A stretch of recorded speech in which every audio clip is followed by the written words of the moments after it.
আমরা 12ই ফেব্রুয়ারি মাঘী পূর্ণিমার দিন অমৃত স্নান করলাম প্রয়াগরাজে সঙ্গমে। আপনাদের কতগুলো জরুরি ব্যাপার একটু জানিয়ে দিই।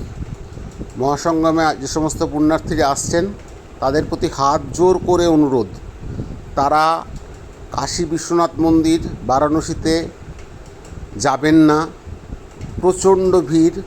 অযোধ্যা রাম মন্দির দর্শনে যাবেন না, একেবারে চিড়েচ্যাপ্টা হয়ে শ্বাসকষ্ট হয়ে মরে যাবেন, অথবা ঘন্টার পর ঘন্টা ফেসে থাকবেন। দিনের পর দিনও হতে পারে। আপনাদের বারবার করে অনুরোধ করছি যে অন্য সময়ে যান, কাশী বিশ্বনাথ মন্দিরের জন্য কোনো বিশেষ লাগে না, কিন্তু আপনাদের অনুরোধ, আপনারা দয়া করে বিশ্বনাথ মন্দির এবং অযোধ্যার রাম মন্দির যাবেন না। তাড়াতাড়ি আমার রিলটা শেয়ার করুন এবং কোনো সমস্যা হলে আমাকে জানান।